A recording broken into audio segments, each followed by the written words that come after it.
Let's talk about our money now. The Bank of Ghana has served notice of government's intention to borrow 25.42 billion Ghana cedis from the domestic market within the first 6 months of the year.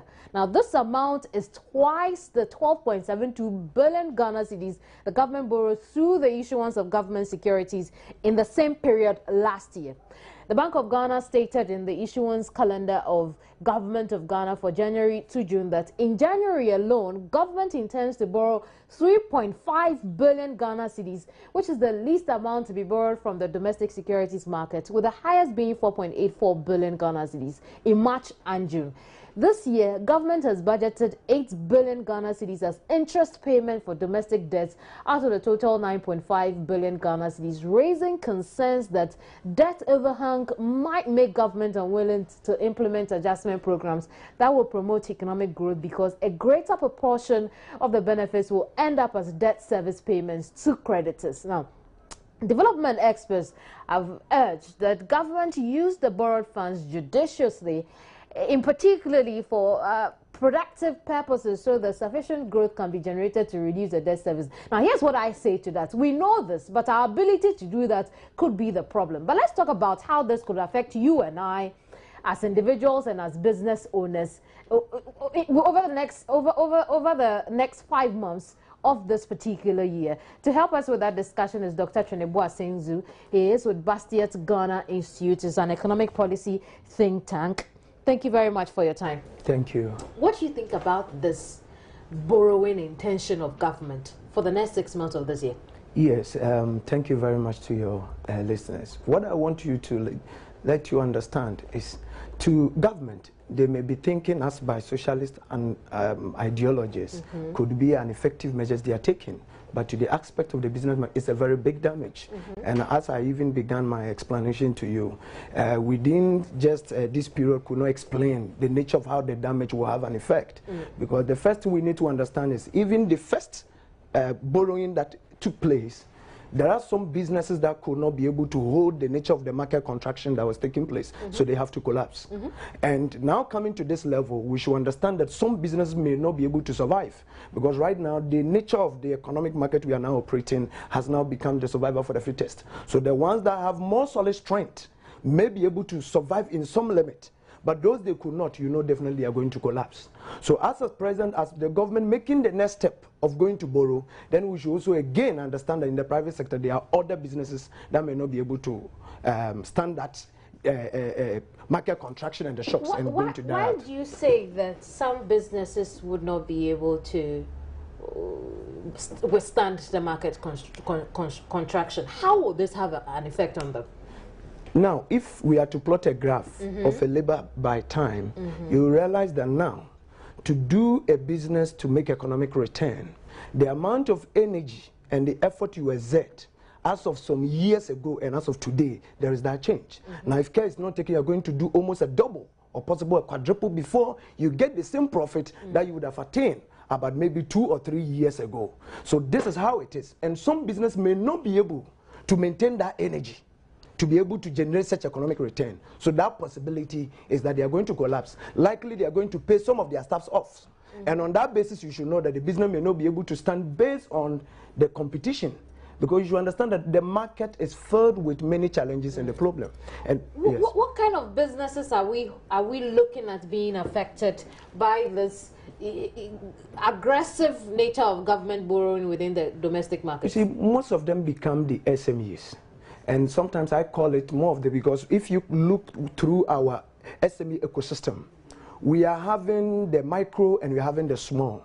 But when you study the statistics very clear, there is an easy transition from the micro to the small scale enterprise. But in our system, there is the break, a sharp break from the small scale transition into the medium scale. So when you look at the medium scale sector, you realize that it is filled with an international businesses that have stayed too long and making themselves like a domestic business. And on this basis, you realize that the profit that are generating from that level is not really having effect in our economy, because it's an external investors that are within the medium scale. But if really we had had most of our small scale migrating to that level, you would have seen that any profit that is being generated would have been cooked back into the economy. So that is why we will continue to see our SME ecosystem to be a marginalized system. And you realize that the banks are more focused on the medium and the large scale. But go back and make your statistics and study. The medium and large scale are made up of which people patronize or which investors. They are not the domestic people. They are not our people.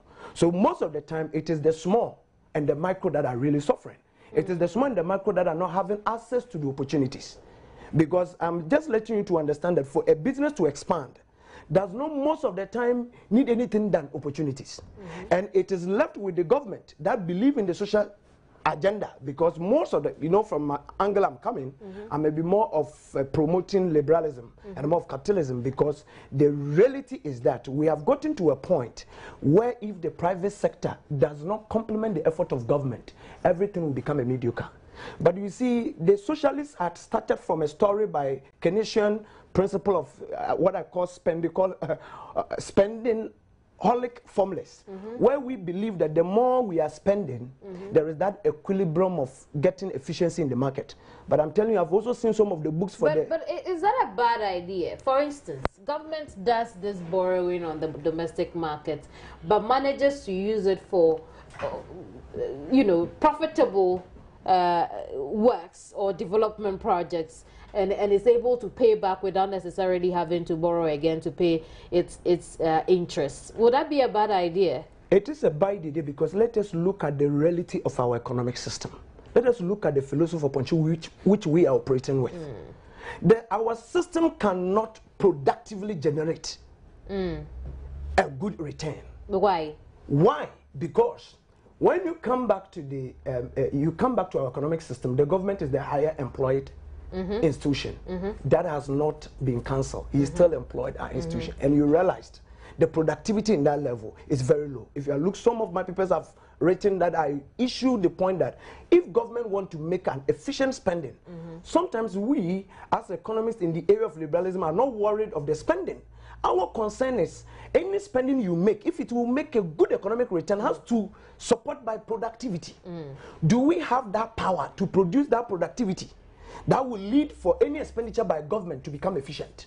We don't have it. Our productivity is always low. As a country, it's always low. So since the productivity is very low, it does not matter how government spend and how wise he spend. It does not matter how his economic think tank support him to spend in very good infrastructure. It still never makes sense. We are going to still continue having higher inflation and what I call unstable micro economic environment. And so with this coming in, government's intention, and I just want to make it clear that the Bank of Ghana has only served notice of government's intention. We do not know what government will decide to do over the next few days, but this intention, in my opinion, is very aggressive. 25.42 billion Ghana cedi intends to borrow from the domestic market. Obviously, it is going to suffocate smaller businesses when it comes to finances, getting access to finance opportunities. Because in an ideal socialist agenda, we believe the government is much more a perfect borrower. He has access to low-cost funding to be able to borrow. That is why sometimes the socialists believe that those in government or the central power should be encouraged to do the borrowing so that they would then invest. Because the private man sometimes have difficulty in borrowing, and because he doesn't have good guarantee backing it, sometimes his borrowing are very costly. And possibly you also want to know how he would disburse his funding. And sometimes when they choose to hold it, sometimes you can have a problem in terms of your economic market free flow. So these are the challenges sometimes we promote. But I still use the word, let's come to the reality of Ghana economic system, the philosophy of operating. We don't have what it takes to produce yes. Dr. Senzo, yes. In your opinion, government shouldn't do this?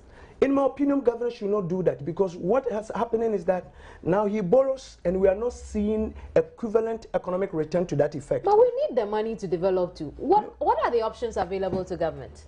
The options available to government as of now, they should then be thinking of innovative procedures of making sure they empower their productivity.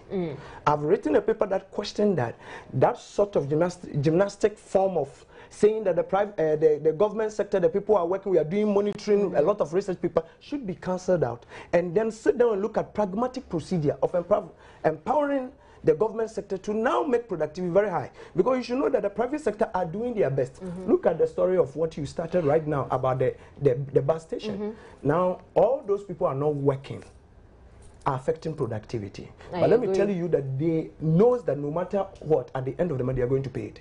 But you know, if it's a private man, you should know that that day it has been deducted, because the private man is very careful. He's not using taxpayer money to spend for himself. He's to generate the profit based on the employers. But Dr. Senzo, you agree with me that government is at a point where it cannot expect to roll out any form of policy that will only give its long-term results in the long term. It needs something that will help right now while it puts the long-term policies also in place. And so perhaps that is why government feels it prudent to borrow from the domestic market. My question is, when it comes to borrowing, does it have other options? When it comes to borrowing, I am believing that we should not see ourselves as if we are the only first country which our expenditure level is getting high. Others have gone through and they chose to find procedure to cut their borrowing that exceeds certain percentage of GDP down. Now, where we are now talking about raising to the government as a form of suggestion is government should then look at the area. Even as now, my analysis I'm looking for is some of even the expenditure made by government in some areas. I sometimes wonder whether really they have thought through very well to be able to make expenditure in certain infrastructures. There are certain infrastructure, when you calculate the time upon which they are making that expenditure, economic, it doesn't make sense. Technically, it's not sound. But realize that they are making something could be a political... Such as what? An example of one of those things that you feel economically it's not sound, technically it's not right for government to have invested borrowed funds into? Sometimes I see it from my area of opinion, because example like trying to make an airport in Northern Region. As of now, I've seen other experts making that because look at Northern Region. We are not condemning it. But that's a projection. It's not done yet.